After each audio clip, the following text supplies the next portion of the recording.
Captain Jake Morrison walked through the massive doors of the Galactic Trade Station Nexus 7. The station was huge, bigger than any building he had ever seen on Earth. Strange aliens moved around him in all directions. Some looked like giant insects, others like living rocks, and a few seemed to be made of pure light. Jake had never been this far from home before. He was nervous, but tried not to show it. Behind him walked Admiral Lisa Carter, the leader of Earth's space program. She had been to alien stations before and looked calm. Next to her was Commander Elena Rodriguez, Earth's top scientist who studied aliens. She carried a small computer and kept taking notes about everything she saw. They were here for an important meeting. Earth wanted permission to explore a new star system called Kepler 442. The humans had found 3 planets there that were covered in water. On Earth, this would be exciting news. Water meant life, and life meant new discoveries. But the aliens seemed scared when they heard about water worlds. The meeting room was round and very big. Jake counted 12 different types of aliens sitting around a curved table. Each alien looked completely different from the others. Some were tall and thin like trees, others were short and round like balls. A few floated in the air without. Touching the ground, Admiral Carter sat down at the human section of the table. Jake sat next to her, along with Dr. Ben Phillips, who built machines that worked underwater. They all looked small compared to the aliens around them. A tall alien, made of what looked like blue crystals, stood up. His voice sounded like music when he spoke. "I am Veltar of the Zephyrian people. We have reviewed your request to explore the Kepler 442 system." Jake leaned forward. This was why they had traveled so far from Earth.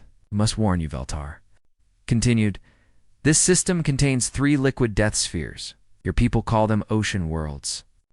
We call them the most dangerous places in the galaxy." Admiral Carter raised her hand. "Thank you for your concern. But why are oceans dangerous? On Earth, we love our oceans." A gasp went around the room. Several aliens moved away from the humans. Jake wondered what he had said wrong. Another alien spoke up. This one looked like a giant crab, but walked on 2 legs. "I am Clictor of the Mercury. Long ago, our people tried to land on an ocean world. The liquid death consumed our ships. 3,000 of our people were lost to the crushing depths." Ben Phillips wrote something in his notebook. "What happened exactly?" he asked. Clictor's shell turned a darker color. Liquid was everywhere. It moved without warning. Our ships were pulled down into the darkness. The pressure crushed them like eggs. We could hear our people screaming until the water filled their lungs. A third alien, who looked like a living rock, rolled forward. The Rock Lords also tried. To explore ocean worlds, we sent our strongest machines. They sank and never returned. The liquid dissolved our metal.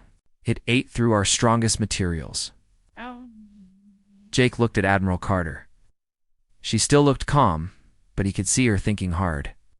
"We have studied 17 ocean worlds," said another alien, who seemed to be made of metal and wires. "Every probe we sent was destroyed. The liquid is too unpredictable. It moves in ways that cannot be calculated." Cleared. "Storms appear from nowhere. The depths hide monsters that are too terrible to describe." Commander Rodriguez stood up. "May I ask what happened to your people when they encountered water?" Veltar's crystal body flashed with different colors. "Water is chaos. It has no shape, no order. It moves constantly. Our people need solid ground or controlled environments.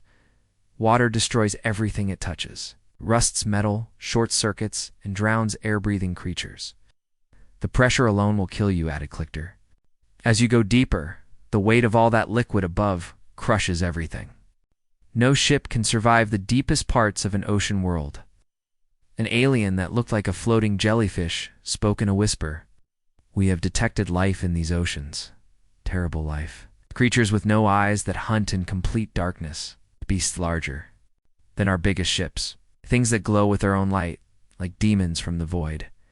Jake felt a chill run down his back. Ow. These aliens were truly afraid. But he thought about Earth's oceans.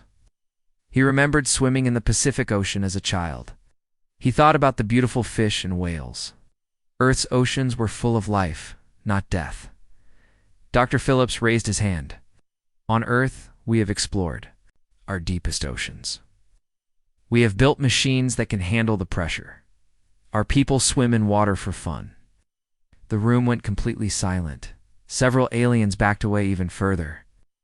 You swim in liquid death for pleasure? Veltar asked, his voice shaking. We evolved from creatures that lived in water, Admiral Carter explained. Our bodies are mostly water. We need water to survive. It's caused another wave of shocked gasps.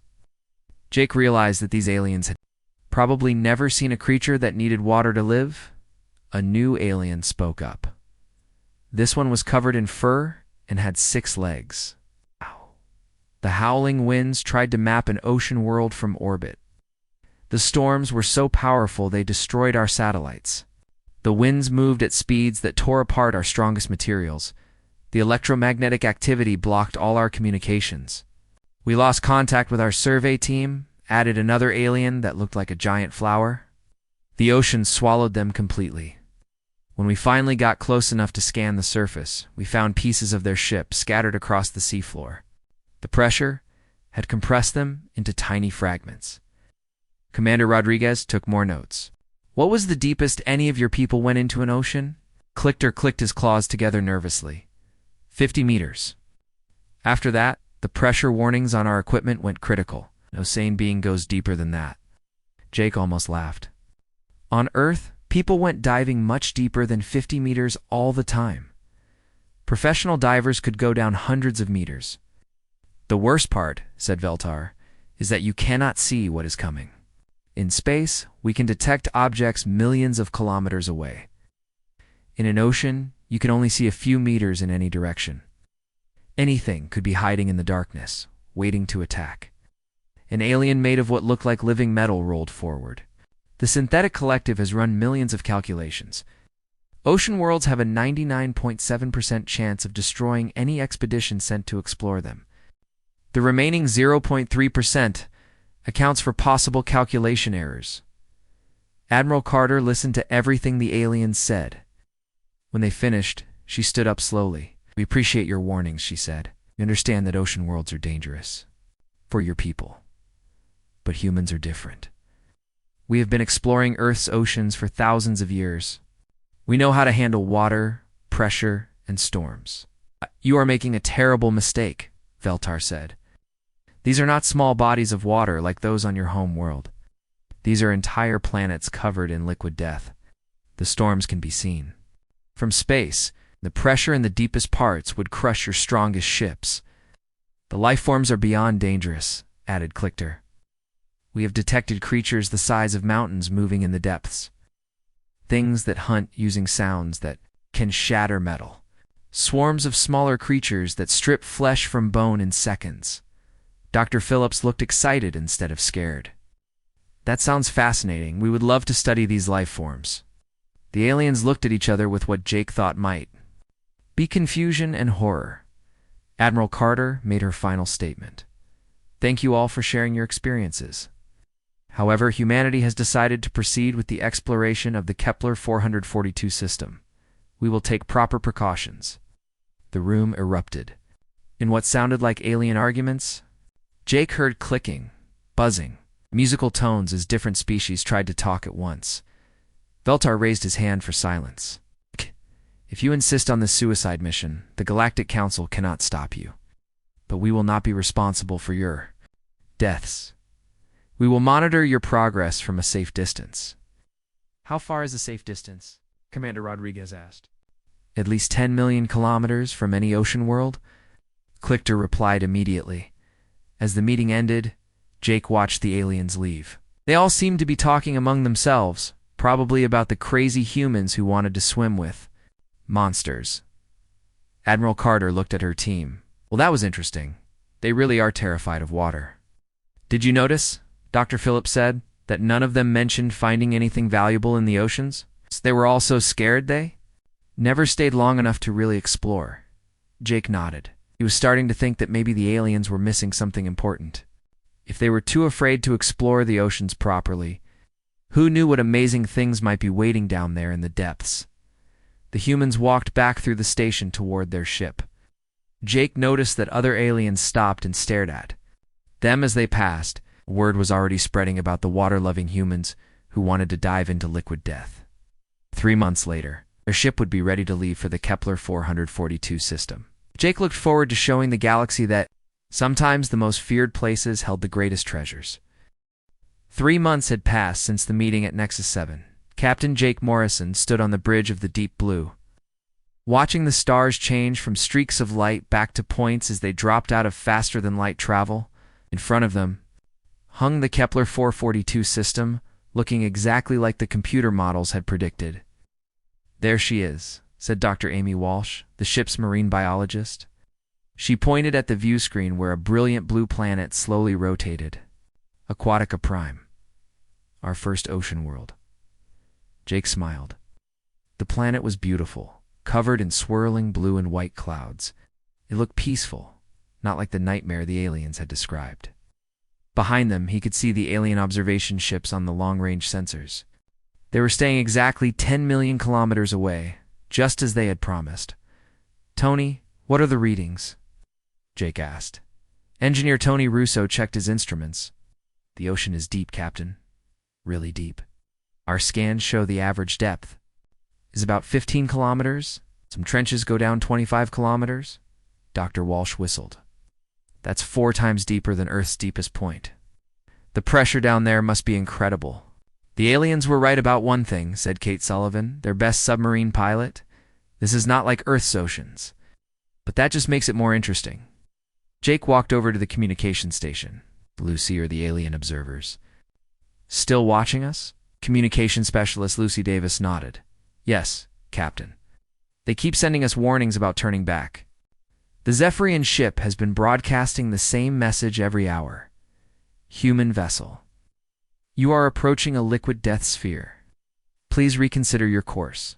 Send them a message back," Jake said. "They tell them we appreciate their concern, but we are proceeding as planned." The Deep Blue moved closer to Aquatica Prime. The planet grew larger on the screen until they could see the massive storm systems moving across its surface. Lightning flashed in the clouds, creating patterns that looked like fireworks. "Look at those storms," Tony said with excitement. "The energy readings are off the charts. Those lightning bolts are 10 times more powerful than anything we see on Earth." Kate checked her pilot controls. "The orbital approach looks good. I can take us into a stable orbit in 2 hours." Dr. Walsh was already preparing her equipment. "I want to launch the first probes as soon as we reach orbit. I can't wait to see what's living down there." Jake watched the planet spin slowly beneath them. He thought about the aliens hiding 10 million kilometers away, too scared to come any closer. He wondered what they were thinking as they watched the humans approach the world they called impossible to explore. 2 hours later, the Deep Blue entered orbit around Aquatica Prime. Jake could see the ocean's surface clearly now. It was not the calm blue he had expected. Waves the size of mountains moved across the surface. Storms bigger than Earth's continents swirled in the atmosphere. "Launching first probe," Dr. Walsh announced. "Probe 1 is designed to handle pressure up to 50,000 atmospheres. Let's see how it does." Ow! On the screen, they watched a small, silver probe separate from their ship and fall toward the planet. It entered the atmosphere and disappeared into the clouds. For a few minutes, they received data as it fell through the storm systems. "The winds are incredible," Tony reported. "Probe 1 is being thrown around like a leaf, but it's still transmitting." Then the probe hit the water. Immediately, the screens filled with new information. "Water temperature is 12 degrees Celsius," Dr. Walsh read from her instruments. "Salinity is similar to Earth's oceans. pH levels are normal." This is good news. "Earth life could probably survive in this water." The probe sank deeper. At 100 meters, they started seeing the first signs of life. "Wait," Dr. Walsh said, leaning closer to her screen. "I'm getting readings of movement. Large objects, maybe 15 meters long." Kate looked over her shoulder. 15 meters? That's bigger than most Earth whales. "Probe is at 500 meters now," Tony announced. "Pressure is 50 times Earth's surface pressure, but the probe is handling it fine." Suddenly the screen lit up with colors. beautiful glowing creatures drifted past the probe's cameras. They looked like living jewels, pulsing with their own light. "Oh my," Dr. Walsh whispered. "This is amazing. Look at them. They're bioluminescent. They make their own light." Jake stared at the screen. The creatures were beautiful, not terrifying like the aliens had described. They moved gracefully through the water, their lights creating patterns that looked almost like communication. "Probe is now at 2,000 meters, Tony said, still functioning perfectly. More creatures appeared on the cameras. Some were small and quick, darting through the water like silver arrows. Others were huge and slow, drifting like living mountains. All of them glowed with different colors. "This is incredible," Kate said. "It's like an underwater light show." The probe continued to sink. At 5,000 meters, they encountered something that made everyone stop talking. "What is that?" Jake asked, pointing at the screen. A massive shape moved past the camera. It was so big they could only see part of it at a time. The creature's skin was covered in patterns of light that pulsed in rhythm. "I estimate it's at least 200 meters long," Dr. Walsh said, her voice full of excitement. "It's like nothing we've ever seen on Earth." Lucy checked her communication equipment. "Captain, we're getting very excited messages from the alien observers. They want to know why we haven't been destroyed yet." Jake laughed. "Tell them we're fine. Actually, tell them we're having a wonderful time." The probe reached 10,000 meters. The pressure was now 1,000 times stronger than Earth's surface pressure, but their equipment continued to work perfectly. "The engineering team on Earth did a great job," Tony said proudly. This probe was built to handle exactly these conditions. 15,000 meters, they found the ocean floor. But it was not empty like they expected. Strange structures rose from the bottom, covered in glowing creatures. "Are those ... buildings?" Kate asked. Dr. Walsh enhanced the image. "They look artificial. But they're covered in so much life, it's hard to tell." Jake made a decision. "Launch probe 2. I want a closer look at those structures." The second probe was larger and had better cameras. As it sank toward the ocean floor, they got clearer pictures of the mysterious structures. They definitely looked like they had been built by intelligent creatures. "This changes everything," Dr. Walsh said. "If these are buildings, then someone lived here. Maybe they still do."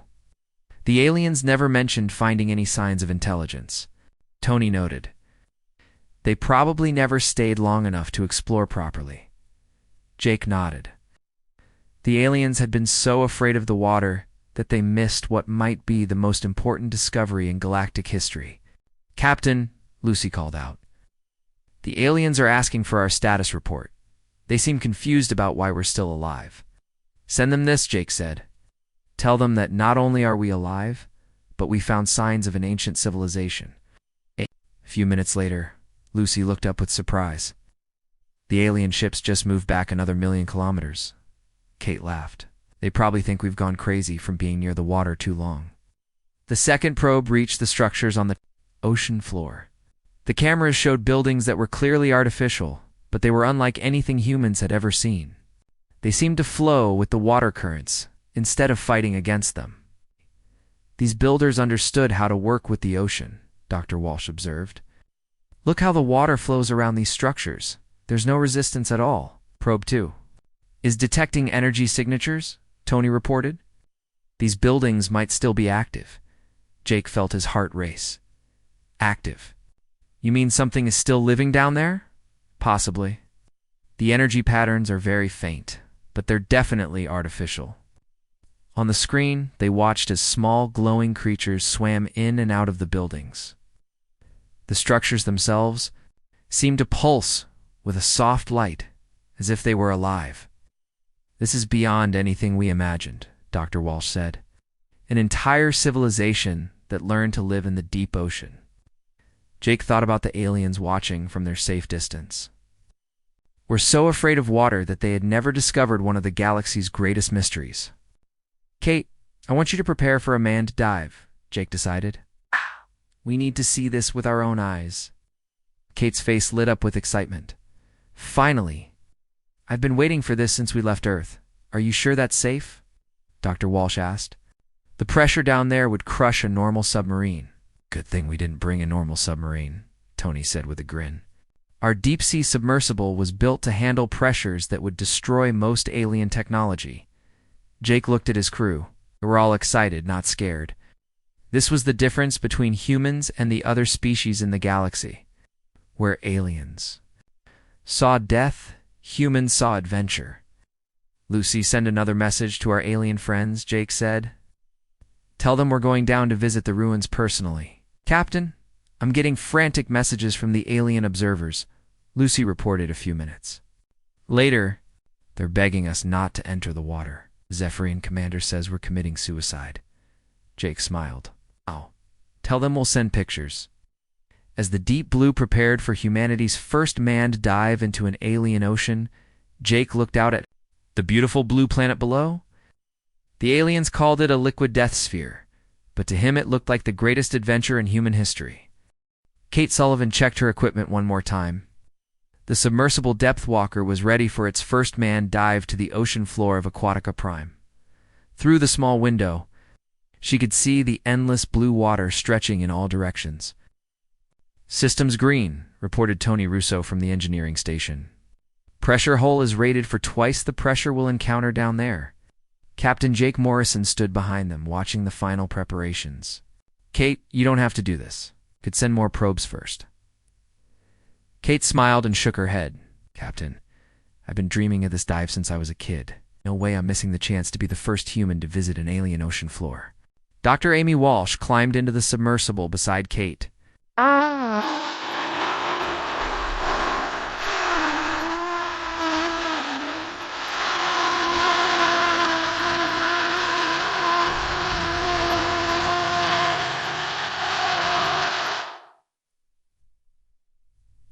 As the marine biologist, I need to see these creatures up close. The depth walker was launched from the deep blue's underwater bay. As soon as it hit the water, Kate felt the familiar sensation of being surrounded by liquid. But this was different from Earth's oceans. The water here was clearer and had a slight blue glow. Descent beginning, Kate announced over the radio. We're at 50 meters and going down. On the surface, Jake watched their progress on the main screen. The alien observation ships had moved even further away when they learned about the manned dive. The Zephyrian commander had sent a message saying they would hold a memorial service for the brave but foolish humans. At 500 meters, Kate and Dr. Walsh encountered their first alien sea life up close. A creature that looked like a floating ribbon of light drifted past their window. It was 20 meters long and glowed with soft purple light. It's beautiful, Dr. Walsh whispered. Look how gracefully it moves. It's not swimming, it's dancing.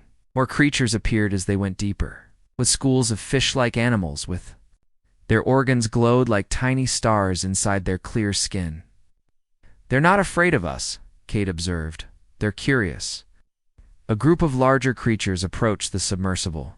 They looked like jellyfish, but were the size of cars. Their bells pulsed with rainbow colors. They're trying to communicate, Dr. Walsh said excitedly. Look at the light patterns. They're flashing in sequence. Kate slowed their descent and watched the light show. The creatures seemed to be talking to each other, using colors and patterns instead of sounds. This is incredible, she radioed back to the ship. These creatures have their own language.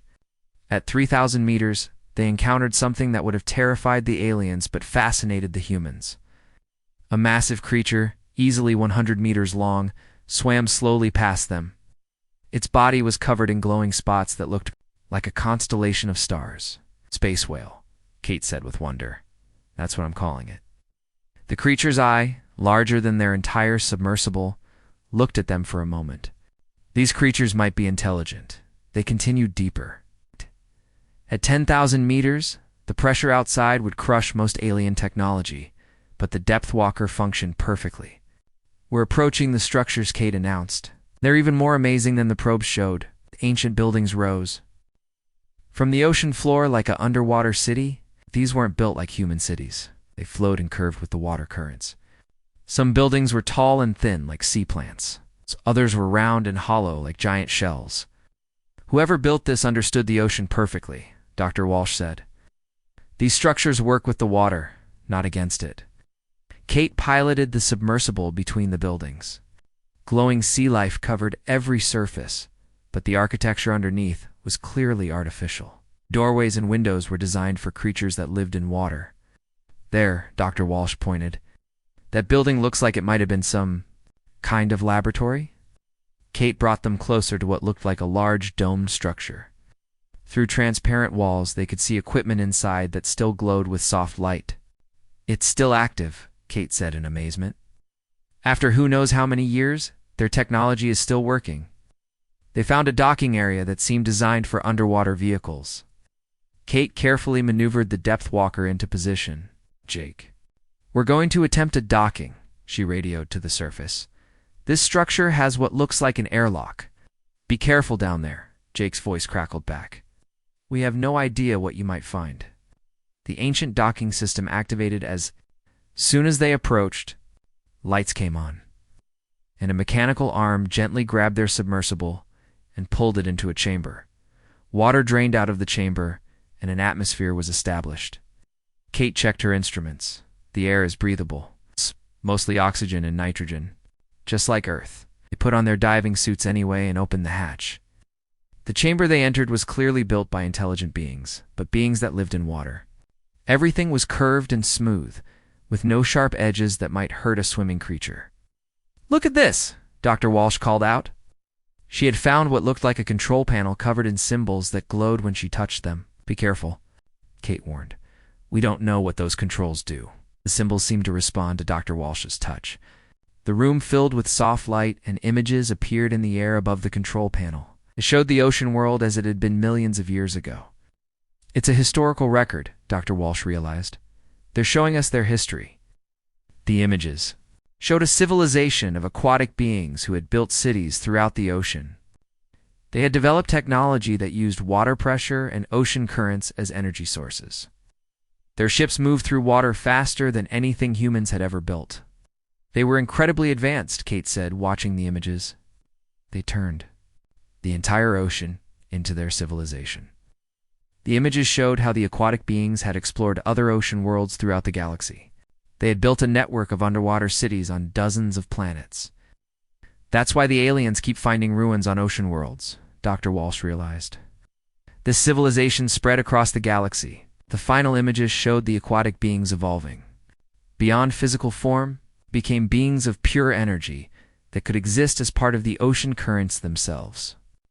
"They didn't die out," Kate said in amazement. "They became the ocean." As if responding to her words, the water around the building began to glow. Patterns of light moved through the liquid, forming shapes that looked almost like faces. "They're still here?" Dr. Walsh whispered. "They've been here the whole time, living as energy in the water?" The energy beings seemed to be trying to communicate. The lights pulsed in complex patterns, and Kate felt a strange sensation in her mind, as if someone was trying to speak to her without words. Images flashed in her consciousness. She saw other ocean worlds, each one containing cities and technology left behind by the aquatic civilization. She saw energy beings that had once been physical creatures, now living forever as part of the cosmic ocean. "Kate, what's happening?" Dr. Walsh asked, seeing her friend's expression. "They're showing me things," Kate said slowly. "There are dozens of ocean worlds like this one. Each one has cities, technology, knowledge that could advance our understanding by thousands of years." The energy beings showed her how to use their technology. Ocean current generators that could power entire planets, pressure-based computers that calculated faster than anything in the galaxy, bio-integrated systems that worked with sea life instead of against it. The aliens were so afraid of the water, they missed the greatest discovery in galactic history, Kate realized. Up on the surface, Jake received Kate's reports with growing excitement. "You're saying there's an entire galactic civilization living in the oceans?" "Not just living in them," Kate replied. "They became the oceans. They're everywhere. There's water." Dr. Walsh had found technical manuals that showed how to build underwater cities using the same flowing architecture. "Jake, with this technology, we could build colonies that would be completely safe from any ocean storm. Cities that generate their own power from water pressure." Kate spent hours learning from the energy beings. They showed her how to pilot vehicles that moved through water like it was air. They taught her to read the ocean currents like a map. Most importantly, they showed her that water was not something to be feared, but something to be partnered with. "We need to establish a permanent base here," Kate told Jake. This is just the beginning. There are things down here that could change everything." Jake made the decision quickly. Do it. Set up humanity's first deep ocean colony.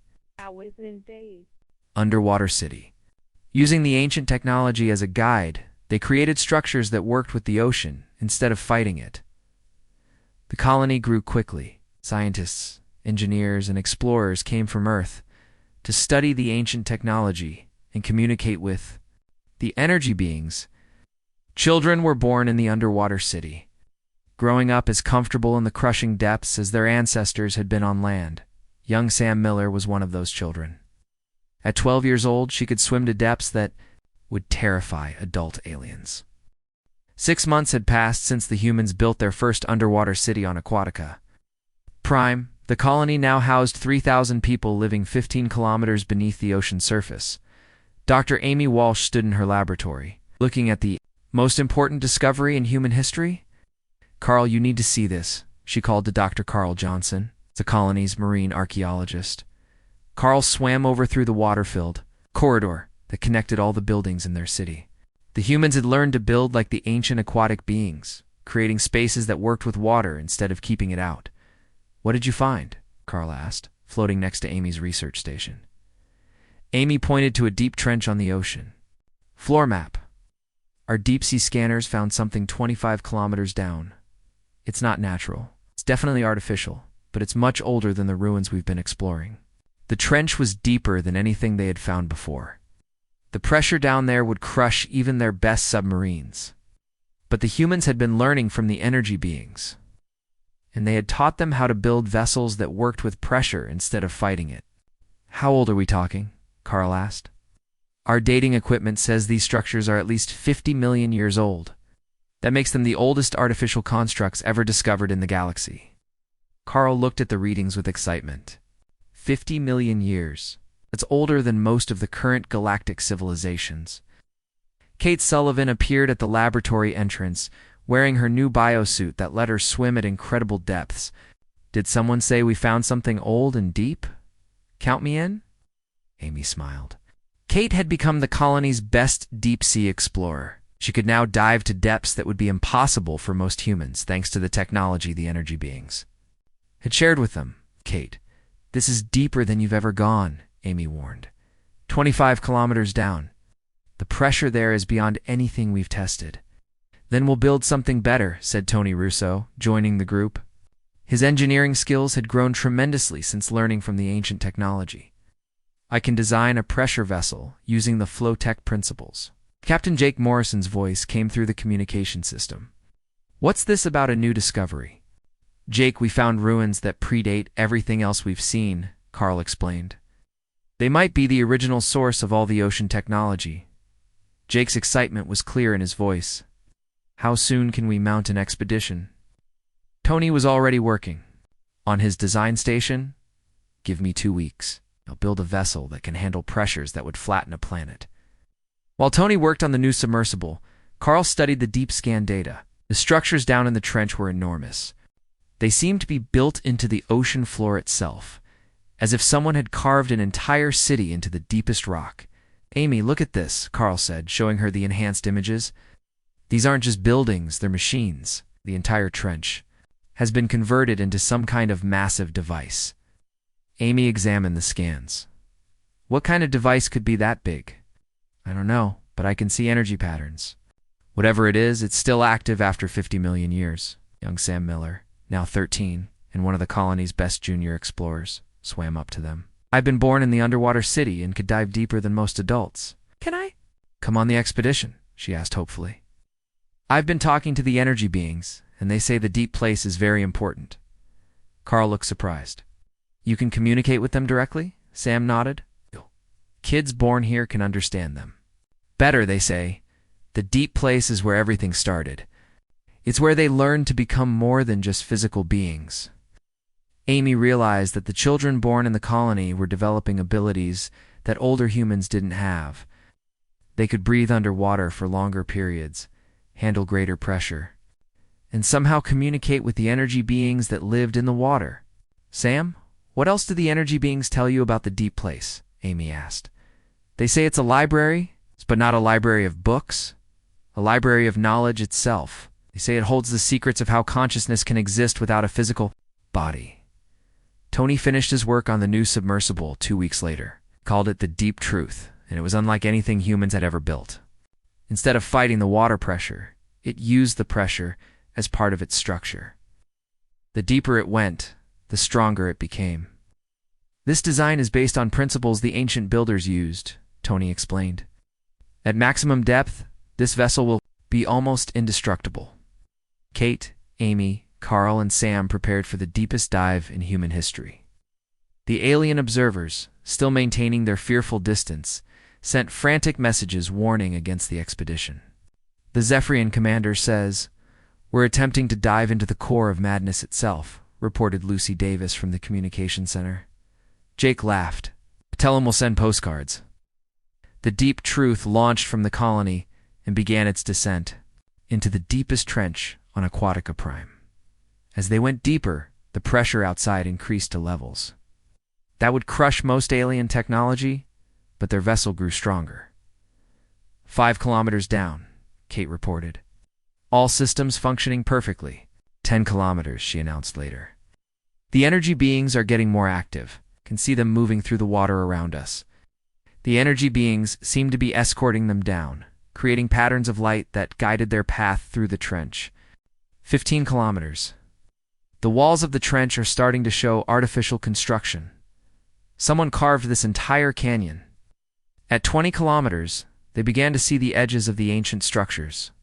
They were massive, beyond imagination, carved directly into the ocean floor. 25 kilometers, Kate announced. We've reached the bottom. And guys, you need to see this. The bottom of the trench opened into a vast cavern filled with structures that defied understanding. They looked like a combination of architecture and biology, as if someone had grown buildings instead of constructing them. It's a city, Carl whispered, but it's alive. The structures pulsed with their own light, and water flowed through them in complex patterns. Everything was connected by streams of energy that moved through the liquid like living nerves. This isn't just ancient technology, Amy realized. This is the birthplace of consciousness itself. Sam pressed her hand against the window. The energy beings are trying to tell us something. They say this place is where they learn to exist as pure thought. As they moved deeper into the living city, they discovered something that changed everything. At the center of the complex was a massive structure that looked like a brain made of water and energy. It's a consciousness amplifier, Amy said, understanding, flooding through her. This device can take any thinking being and help them evolve beyond physical form. Carl studied the ancient markings on the walls. This place is older than we thought. The builders didn't just live here. They built this to transform themselves into something greater. Kate piloted their vessel toward the central structure. As they approached, the water around them began to glow more brightly. The energy beings were becoming more active, more present.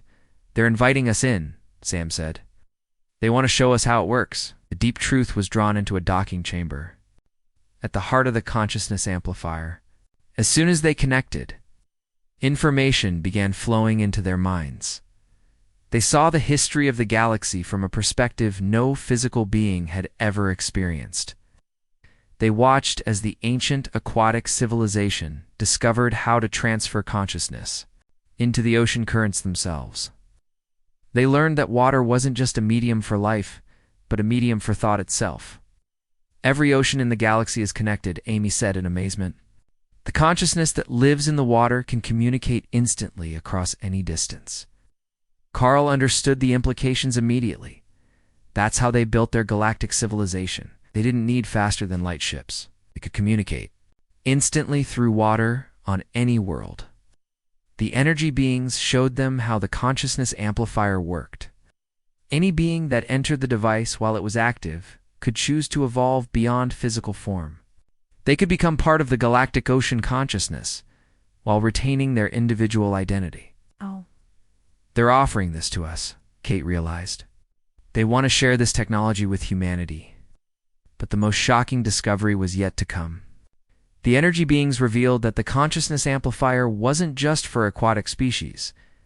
Any form of life could use it, but only if they weren't afraid of water. That's why they built these devices on ocean worlds, Sam said with sudden understanding. They were testing which species could overcome their fear of water. Only those species would be ready for this kind of evolution.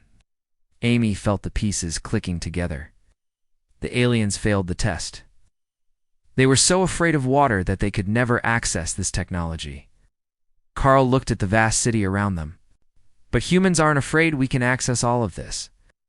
The energy beings confirmed their understanding. For 50 million years, they had been waiting for a species that could embrace the ocean instead of fearing it. They had hidden their greatest technology in the depths, knowing that only a truly aquatic species would be able to find it. We're the first physical species to reach this place in millions of years, Kate said with wonder. The consciousness amplifier began to activate in response to their presence. 1 year had passed since humans first dove into the ocean of Aquatica Prime. Admiral Jake Morrison stood on the observation deck of his flagship, now called the Deep Explorer, watching the most advanced civilization in the galaxy at work beneath. The waves, the underwater city, had grown into something magnificent. 300,000 humans now lived in the flowing structures that worked with the ocean currents. The city generated its own power from water pressure and could communicate instantly with other colonies throughout the galaxy. Admiral Weir, receiving the weekly report from the Kepler 442 colonies, reported Lucy Davis, now the Chief Communication Officer for all human ocean operations. Jake nodded. In the past year, humans had established colonies on all 3 ocean worlds in the system. Each colony had discovered ancient technology that the aliens had been to. Afraid to find, Dr. Amy Walsh approached with her latest research data. She had become the galaxy's leading expert on aquatic consciousness technology. Jake, the breakthrough we made with the consciousness amplifier has led to something incredible. We can now communicate instantly with any human colony, no matter how far away. How is that possible? Jake asked. The energy beings taught us that water exists in a quantum state throughout the universe.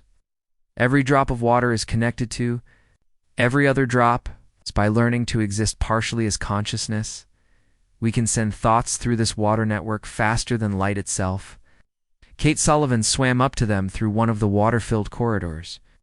She had changed the most of all the original crew. Her body had adapted to life in the ocean, and she could now dive to depths that would crush normal submarines. Jake, I just got back from the deepest exploration yet, Kate said excitedly. 30 kilometers down, we found another consciousness amplifier, but this one is even older. Us. It might be the original device that started everything.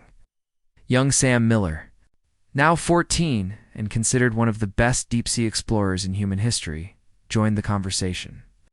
She had been born in the underwater city and represented the new generation of humans who were as comfortable in water as on land. The energy beings told me something interesting, Sam said. They said there are ocean worlds throughout the galaxy that contain technology we haven't even imagined yet.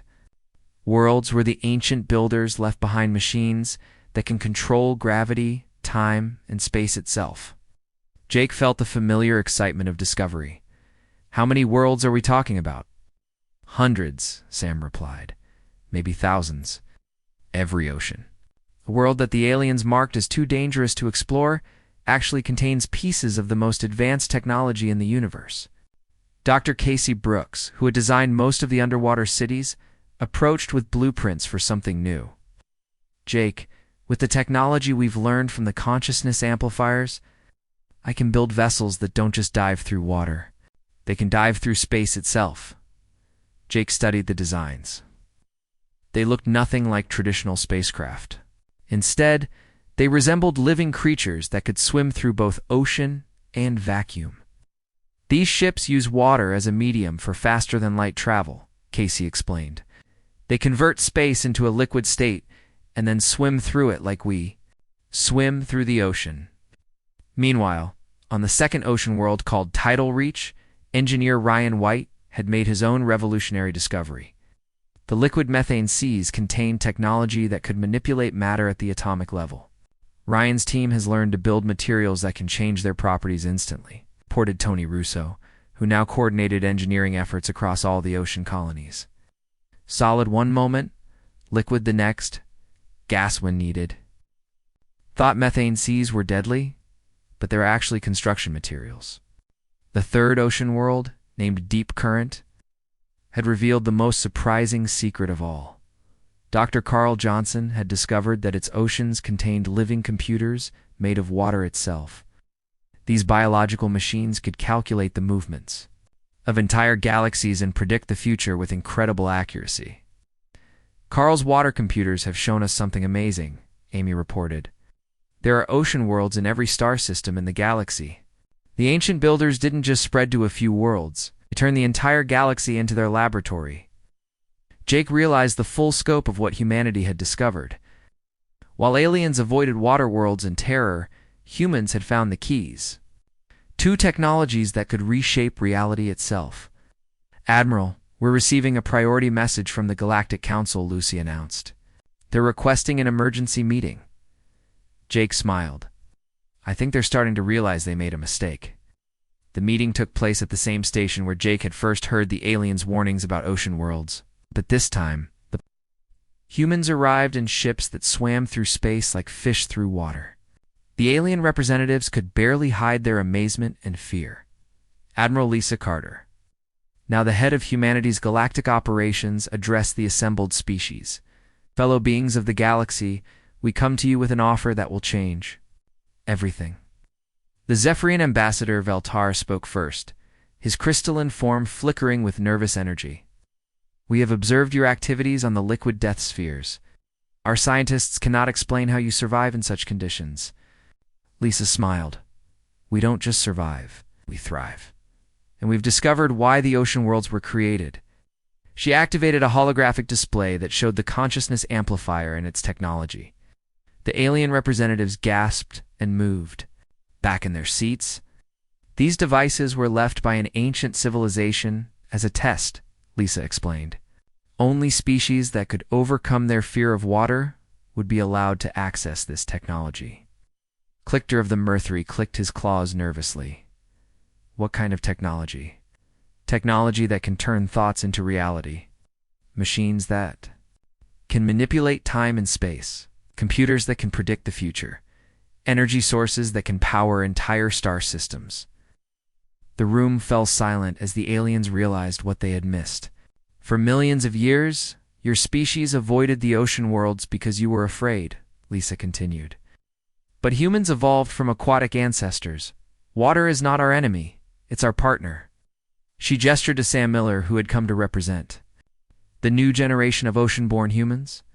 Sam stepped forward and demonstrated abilities that amazed the aliens. She created water from the air, shaped it with her thoughts, and used it to communicate instantly with colonies light years away. This is what becomes possible when you work with water instead of fearing it, Lisa said. Admiral Jake Morrison stood up. We offer to share this technology with all species in the galaxy. But in return, we ask to be recognized as the official explorers of ocean worlds. The alien representatives looked at each other with a mixture of awe and terror.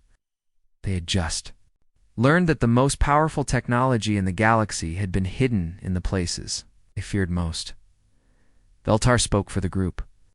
We accept your offer. Humanity will be granted exclusive rights to explore and colonize ocean worlds throughout the galaxy.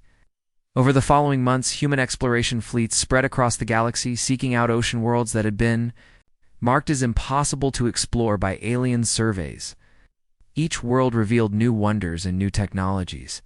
Kate Sullivan led expeditions to oceans of liquid diamond, where pressure had created crystals that could store infinite amounts of information. Ryan White explored seas of liquid light where energy itself had achieved consciousness. Sam Miller dove into oceans that existed in multiple dimensions simultaneously. The most remarkable discovery came when Dr. Amy Walsh made contact with the original consciousness that had created the amplifier network. It was a being of pure thought that had existed for billions of years. waiting for a species capable of joining it in exploring the deepest mysteries of the universe. We have been alone for so long, the ancient consciousness communicated through the water network. Finally, beings who understand that consciousness is not limited to solid matter. Humanity's partnership with the water-based consciousness opened up possibilities that no physical species had ever imagined. They could explore not just the physical galaxy, but dimensions of existence that existed. Beyond matter and energy, the aliens watched in amazement as humans developed abilities that seemed like magic. Human children born in the ocean colonies could breathe both air and water, communicate with any form of consciousness, and manipulate matter with their thoughts. Young Sam Miller, now 15, had become humanity's first ambassador to the Consciousness Network. She could exist simultaneously as a physical being and as pure thought, traveling instantly between ocean worlds through the water connections. The ancient builders left us more than technology, she explained to Jake during one of their meetings. They left us a path to evolution itself. Jake looked out at the ocean city below, where human children played with creatures that aliens considered cosmic horrors, where engineers built impossible structures using principles that defied known physics, where scientists communicated with beings made of living water. The aliens were right about one thing, Jake said to Kate as they watched the daily miracle of their underwater civilization. The ocean worlds are unlike anything else in the galaxy. Kate smiled, her gills allowing her to breathe naturally in the water-filled room. They just got the details wrong. These aren't death worlds. They're life worlds.